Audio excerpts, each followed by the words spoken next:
Now, where in the world did we ever get Easter to celebrate Jesus' resurrection? Have you ever wondered about that? I bet most of you have never thought about it twice. You know why?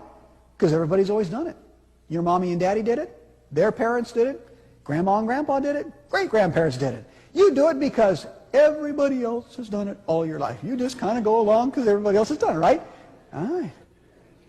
But where did it come from? Did the thought ever cross your mind? First of all, let me make a statement here that's going to blow your mind. Do you know that Easter Sunday cannot possibly be the day of the resurrection? You know why? Easter never falls on the same date year to year, right? It can't be the day of Jesus' resurrection. I'll tell you why. Look at the screen here. For example, let's go back 5 or 6 years. In 1996, Easter came on April the 7th. That's when you all celebrated it. The next year, 1997, it came on March the 30th. The next year, 1998, it came on April the 12th. Last year, it came on April the 3rd.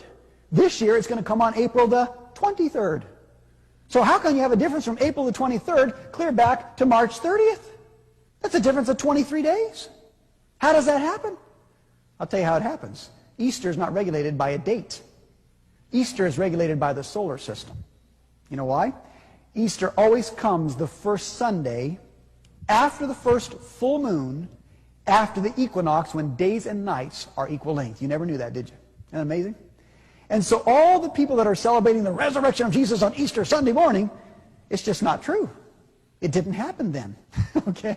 But anyway, the question is, how did we ever get Easter on the first Sunday after the first full moon after the equinox? Did you ever wonder about that? I'll tell you where it comes from. Would you like to guess? It comes from Babylon. You're right. Everything goes back to Babylon. I don't care what it is.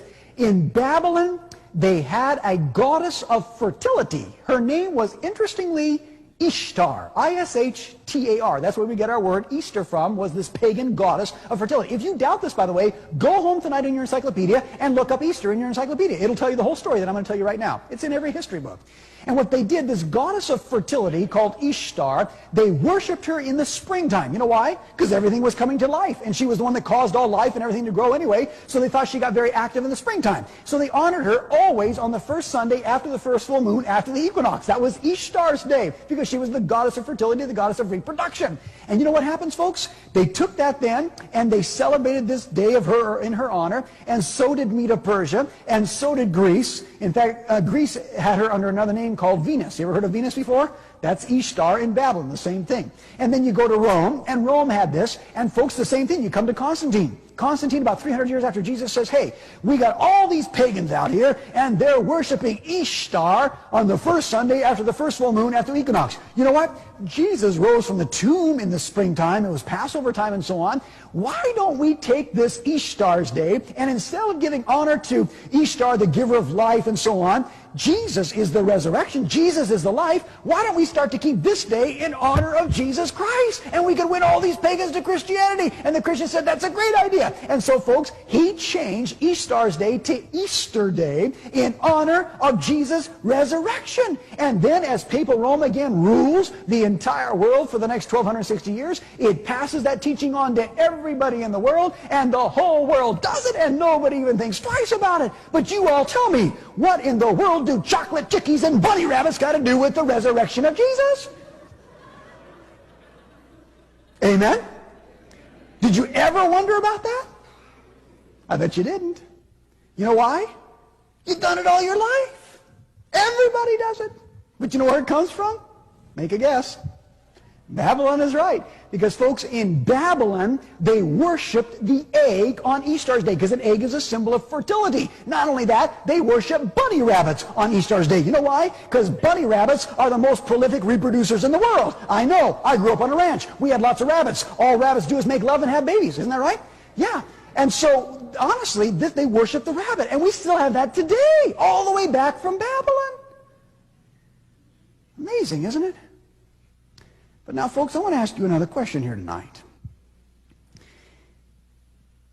I want you to think with me, because you're intelligent people.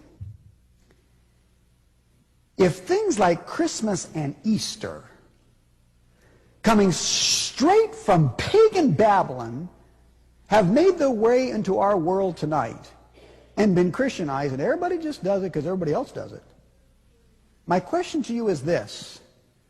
Don't you suppose that there might be some other things also?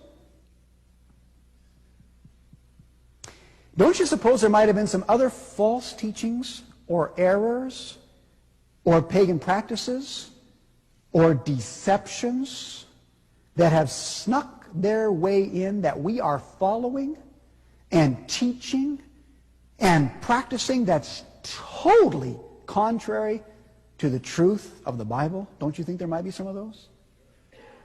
You better believe it, my friends. You better believe it.